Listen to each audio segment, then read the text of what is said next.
Hi everyone, I'm Azer. 2 months ago, I had a sudden hearing loss and I became on the onset profoundly deaf in my right ear.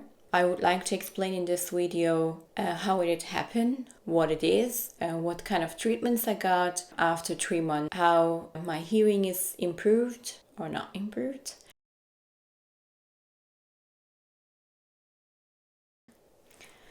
So first of all, what is sudden hearing loss? Sudden hearing loss is like happening suddenly, as it named. You're losing one mostly or rarely in both ears in different frequencies more than 30 decibel. Normally, the reasons can be various, and in my case, it was idiopathic, so they didn't know the reason. As I mentioned, it was actually 3 months ago. I was just working from home. I was in a meeting, I do remember, and out of nowhere, I had a really huge ringing in my right ear. I was really high-pitched noise. I thought, okay, maybe there was a little bit loud and I got this, but it will pass. So it lasted around 15 minutes. It got then a little bit lower down. But and then I start to feel a little bit my right ear getting full. But I had meetings, so I was able to continue. High ringing happened like around 12ish. And then 3 hours later, I tried to go to get a water. And then I realized when I stand up, I was not able to like walk really because I had so much head turns. But I was kind of not like head turning like, I don't know, this way in circle. It was more like more I step, more I felt like I'm falling down in front. After like I walk a little bit, I got quite dizzy. I actually went and vomit. And afterwards I said, okay, I think I need to lay down for a while and let's see if it's passing by. In that moment, I wrote my husband. He was working at the office and I said, hey, I'm not really good. I don't hear from my ear and it's really full and so on, and like maybe then I will come home and we go to hospital. And we were in hospital, and I do remember when I got out of the car and tried to walk to hospital door, I was like really struggling to walk because of the dizziness. Yeah, the doctor came and checked my ear and he said everything looks normal. But he was not an ENT doctor, so that's why he said we need to go to another hospital. So he was just suspicious about sudden hearing loss. But I really didn't understand what does it mean, and as he was also not ENT doctor, he just said he can give a cortisol. He said emergency case, there might be something else so neurologically happening, so it needs to be checked quickly. And then we directly went to another hospital, and there I do remember like I got quite dizzy, like not able to stand up anymore. Like they put me into wheelchair. We went to a waiting room, and there like it was like every little noises. It was like a high-pitched sound. Every little door closing, every little, I don't know, movement was in my brain. It's so loud, even though it was not. The doctor took us through and I explained the situation, start checking me, and first thing, like she had like a metal like kind of bar thing, I don't know in English the word. So he just hit it and then bring it nearby my ear and checked if I hear this ding sound and so on. But I was not hearing anything, and then she put in the middle and then asked me which side I do hear, and then I just was able to hear from the left side. She asked what happened and so on, and then I just explained there was nothing. It was just renovation and it was like working basically. She took me into a room which was totally dark, and she weared a kind of a glass, but it's like a VR glass, you know, those virtual reality glasses. It was like having a pointed light, and also like she was able to see through from there. And then she lay me down, but also like kind of, I don't know, like I was sitting like this, and then she dropped me like this and the other side, but in a way like it was kind of controlled. Each time when she took me up, she looked through with that glass into my eyes, and she wanted to check my eyes movement about how is the dizziness. And she said I had a disease which is called mania. Mania disease, like having those attacks, it can happen time to time, and you lost your hearing 2 hours to 1 day, and at the time period you got like dizziness and fullness in your ear, but it kind of passes afterwards. If I don't hear the next day, then I should directly go to ENT doctor. And then we come home, and but she gave also us like kind of an exercise if it happened again, that we can do these movements. When we come home, I actually start feeling I'm getting a little bit better. I even eat something because the whole day I was not eating anything. Just after eating, I got again attack, I would say. Like really high pitched sound in my both ear. And then my head started turning again very, very badly. This time was even worse. I went again and vomit. Afterwards, like I was so tired, I just said, okay, we are sleeping, because after vomiting actually it got a little bit better. At least I was able to sit down and lay down. Next day when I woke up, the first thing, of course, just checking, do I hear? Unfortunately, I was not hearing. And then we panicked and we tried to find an ENT clinic. We found one, like an emergency appointment. We went there. They did a hearing test first, and doctor said, okay, I don't have actually a Meniere disease. He's not thinking it's that way, because actually next day I didn't have any more these head turns so much. But hearing loss is quite right now severe. Still right now don't know what does it mean, all of the things. And then he just said, okay, I will give you an oral cortisone treatment. He gave me like kind of piece of paper, which in 1 week how much doses I need to get. And then if it's necessary, we will check after the first week if I need to continue in the second week with the oral cortisone treatment. So afterwards we came home and I started using the oral cortisone, and I was really getting annoyed by every little noises, like every door closes, anything was quite high pitch in my ear. And the doctor also said to my husband, try to be careful, because it will be really difficult for me, because right now my brain is trying to adjust, as I lost in one ear the hearing, the other ear like trying to adjust all the volumes and everything. I had several different tinnitus. I know it's maybe weird, but I really had it. Tons of tinnitus in my head.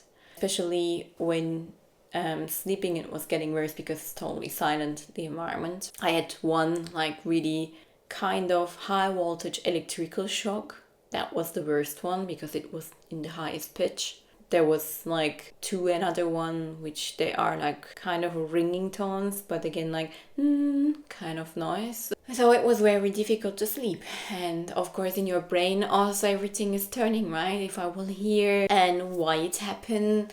It's also like doctors has just said they can also not find why it's happened. They are more focusing on how they can treat. There's actually also not so much options rather than cortisone treatment.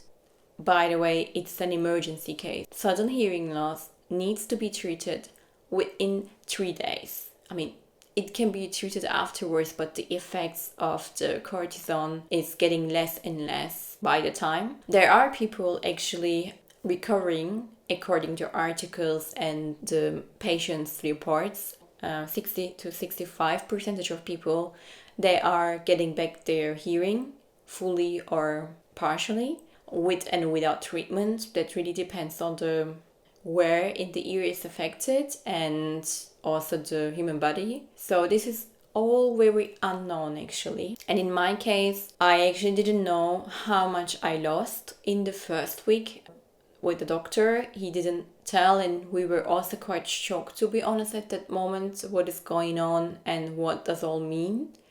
He just mentioned that it's severe loss, but we didn't know what does it mean. Like before all this happened, I had no clue something like this also happened to someone.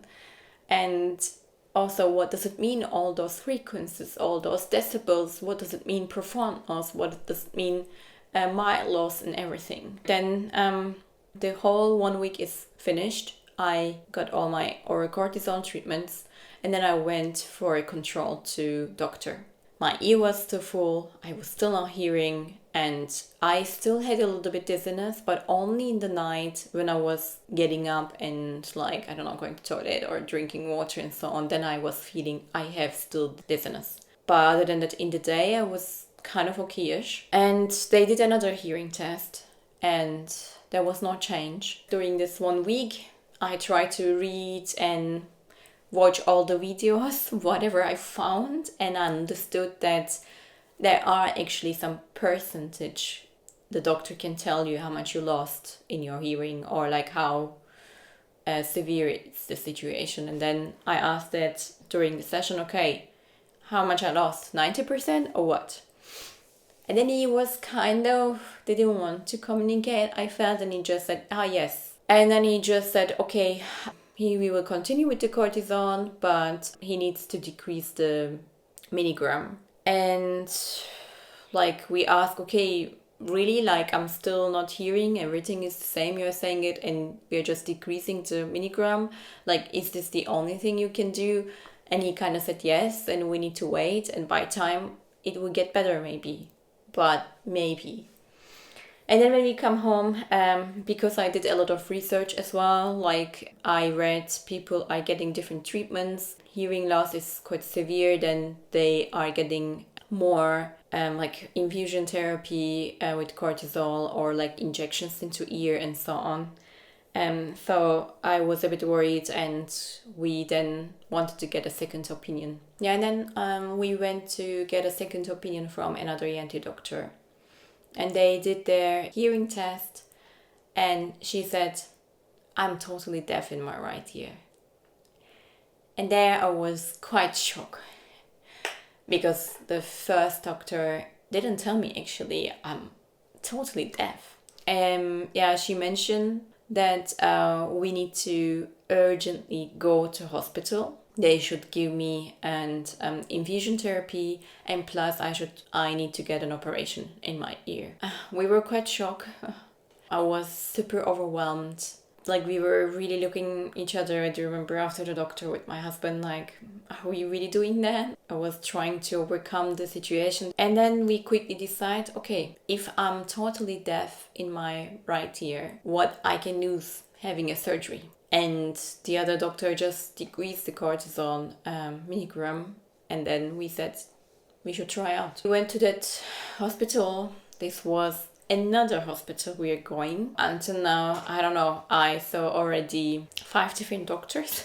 Very different opinions, very different treatments. We came to hospital, they did another hearing test, and they confirmed that I'm not hearing anything in my right ear, and they said that I will get a cortisone via infusion therapy, and I will also have an operation for my ear. They said that they are suspicious my inner ear is actually kind of not working, and either the nerves or inner ear have like those hair cells, and maybe they are damaged, which they are like kind of like nerves that they cannot regenerate. So when they are dead basically.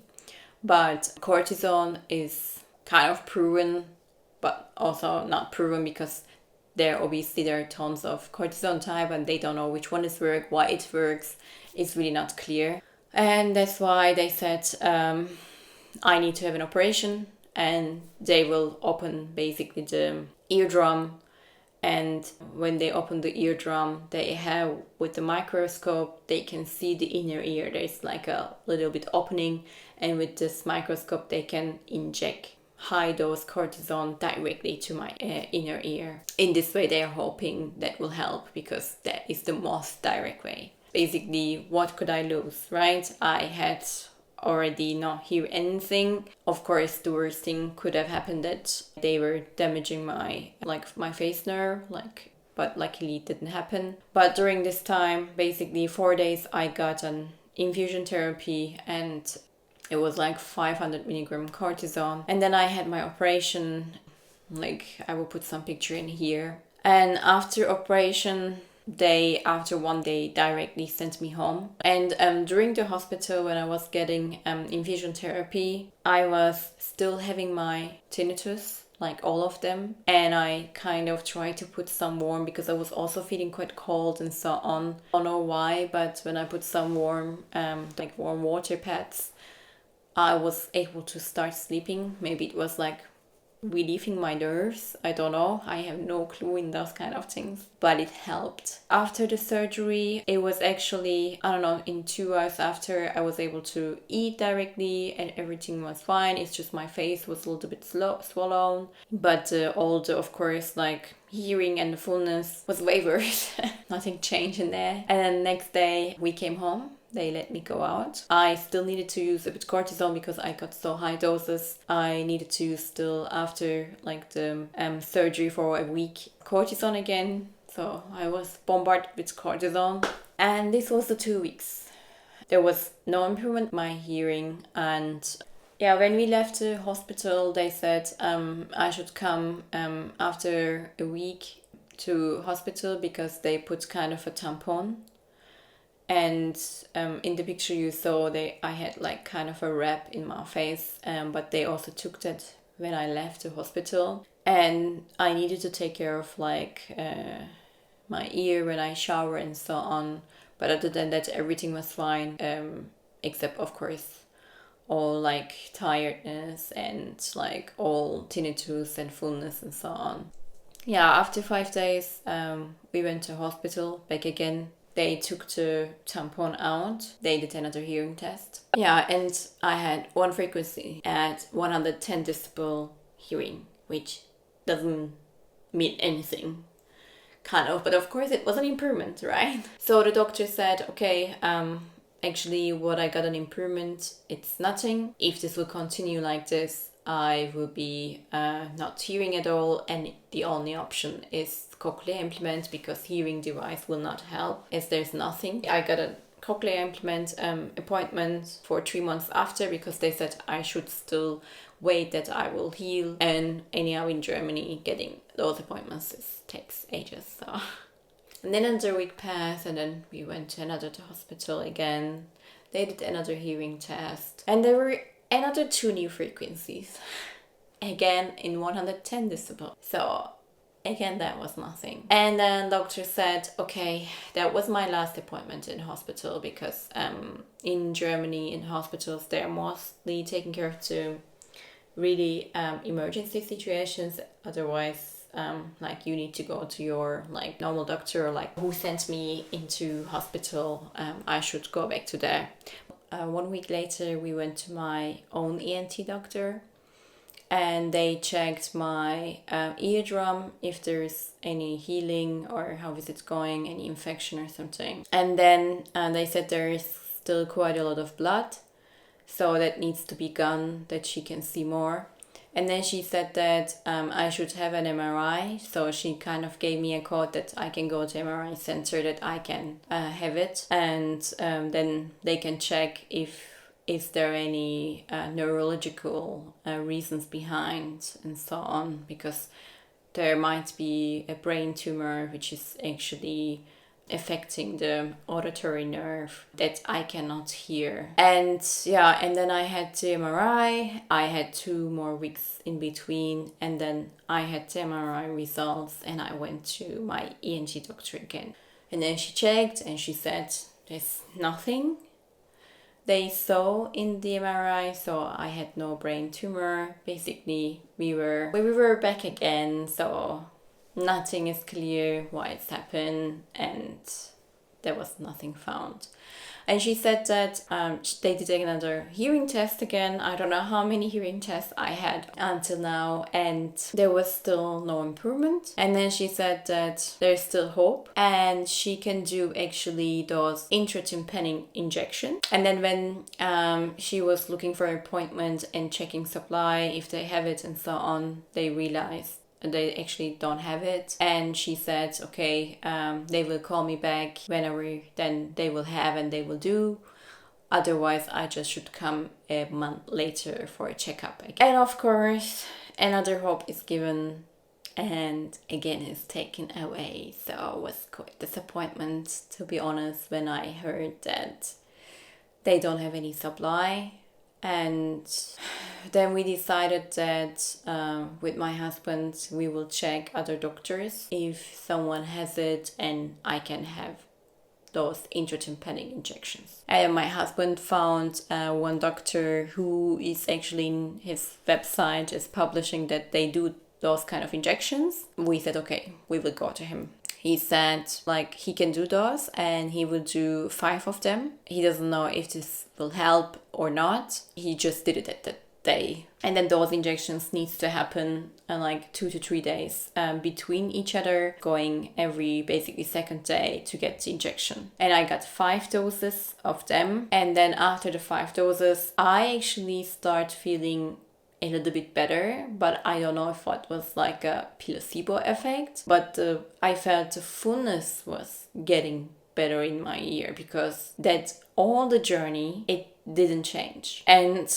suddenly I start to feel a little bit okayish, to be honest. But regarding hearing, I'm not sure if it was improve anything. It's just I start to feel, for example, when I walk with my husband on the road and he's my deaf side, I was feeling I am hearing a little bit better or clearly. But that might be also, as they say, my brain start to adjust, so I was not really sure. But and then after the 5 doses, doctor said, okay, my eardrum needs to still heal a little bit, because when they do those injections, of course, there are little like holes are opening in the eardrum, and I need at least like 10 days that it can heal. And 10 days passed, we went and they did a hearing test. And then he told me, there are some improvements, but he still said it might be still overhearing. He's not sure. So how they're doing this hearing test, like especially when you're deaf or like profoundly deaf in this ear, like they put a like an ambient noise in this ear that it will not overhear what is happening there. And they are measuring with an ear hearing and also with the bone connection.